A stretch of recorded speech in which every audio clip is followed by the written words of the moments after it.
So, Yen, welcome again to Decential Media. It's lovely to see you this time at the end of a really hectic year for the ecosystem. So much has happened, and we're really looking forward to hearing your thoughts on what has been and what you kind of feel would be the trends and predictions that you have for next year, both personally, professionally, and for the entire crypto community in Asia. So if we could start, if you could just introduce, let us know again who you are and a bit about the Crypto Alliance that you are running, the Asia Crypto Alliance, and then we can head into some deeper thoughts.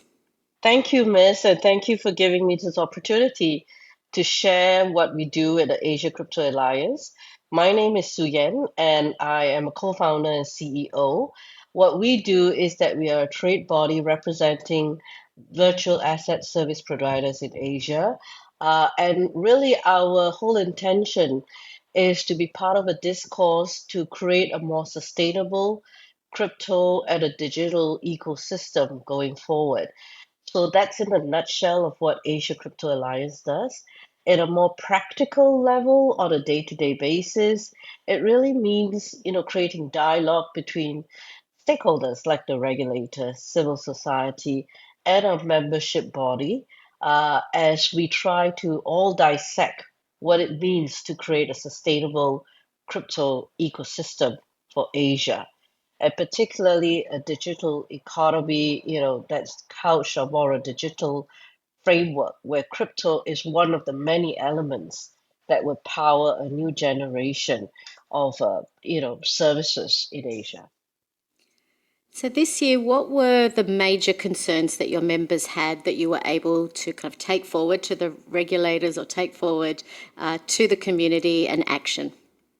I think, a lot of us have a vast number of concerns, right? Some very, very valid. Some, of course, are perhaps not as valid, but it helps with their competitive positioning. So rather than I go down to every little detail of everything, I think in an overall nutshell, if not, it will be, take a long interview. I think in a nutshell, it's really the ability to kind of hold a hand of both our members and talk to the regulators, and in a way, a sort of like a cross exchange information, issues around digital custody, and creating a framework around digital custody that does this work and execution capability in the most seamless manner, but yet for the members understanding the constraints and the concerns the regulator may have.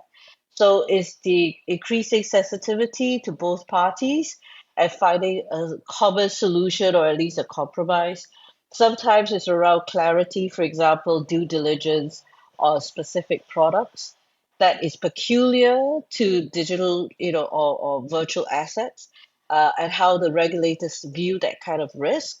And it gives our members to a platform to explain to them how they view the risk and how it can be tackled. Because sometimes we must remember that regulators are not techies, right? The ones who supervise the financial sector are not exactly sitting down there learning how to do coding. That's a different set of sort of individuals in the supervisory function. So I think the elements of trying to create better dialogue really helps. It's really all about that cross fertilization. It's also understanding that the regulator do not want to kill the industry, and the sort of members realizing that we also want the industry to do well. So we're willing to kind of take a step back and try to accommodate. I think that's kind of what it is that we've really tried to engender for the year. And I hope we're closing the year on a good note. But on top of that, without belaboring the point, it's also like creating new alliances, creating webinars. I mean, we conducted a webinar on tokenization with one of our partners, with Baker McKenzie Bangkok, to talk about how far Thailand has gone, Mm. and also looking at perhaps joint ventures, alliances with other sort of crypto organizations. That's kind of what we've done to aid our membership to project themselves beyond just Asia. So, on that point, there were a lot of opportunities for regulators to come together for that cross fertilisation, for that dialogue. Throughout the year, were there any jurisdictions that really stuck out to you, really impressed you, and what was it about their policy positioning that really caught your eye? Every jurisdiction catches my eye in many different ways. I mean, I cannot say, oh, Malaysia is great or Singapore is great or Hong Kong is great. I think all of them are good. And I could also, I know this is very diplomatic answer, but I honestly believe this because every regulator has to think about primarily the larger ecosystem. Like we only look at one little bit, they have to look at it from a very big picture.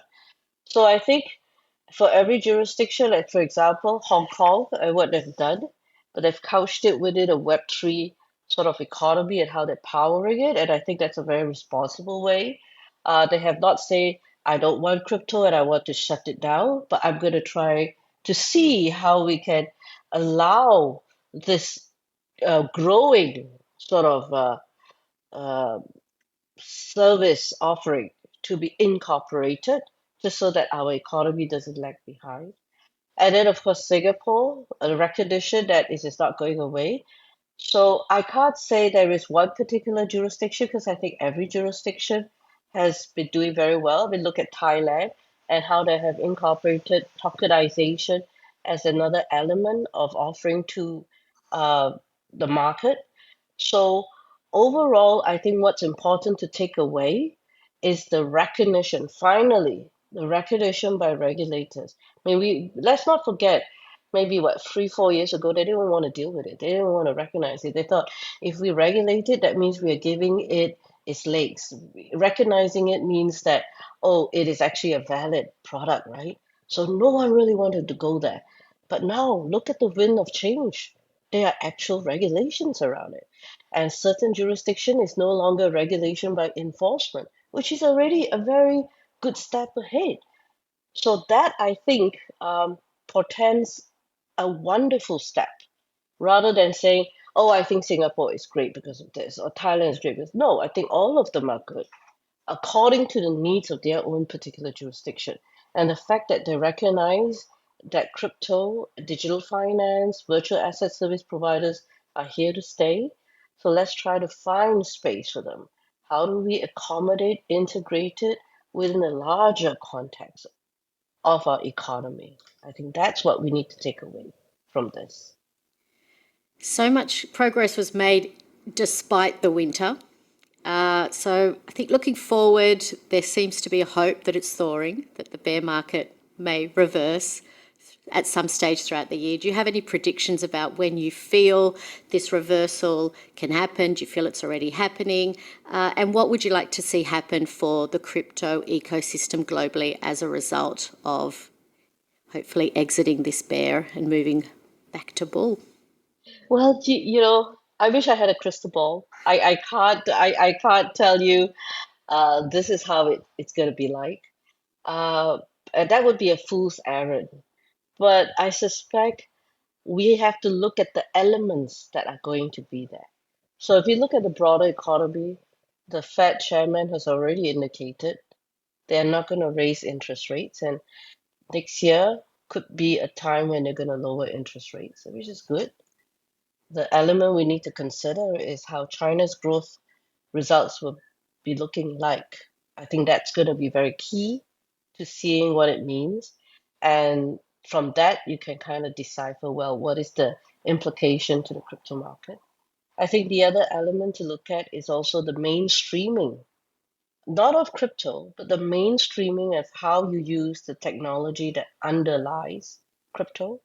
So as more mainstream company starts to utilize the backbone of blockchain, be it permissionless or permission blockchain, that would give crypto some legs because whether you use permission or permissionless, you can't completely get rid of crypto. With smart contracts written on Ethereum, what are you going to do? Throw it out? It's not going to happen. So I think seeing how some of the more mainstream institutions use the backbone and look at tokenization and how many people start adopting it. I mean, today I read in the Bloomberg, Deutsche Bank is going to start tokenizing some of their SME loans, if I'm not mistaken. And the third element that I think would be quite telling as crypto moves into sort of a positive trajectory is let's see how the SEC in the US looks at the application for the BTC ETFs by BlackRock and all that. So I think such steps will portend uh, sort of the correct trajectory, the positive trajectory. So these are some of the elements that I would be watching for, and among many others, I'm sure. But of course, there's always going to be a black swan. I mean, look, Ukraine, whoever thought that would happen? Hamas, whoever thought that would happen? So I can't put that aside, I think.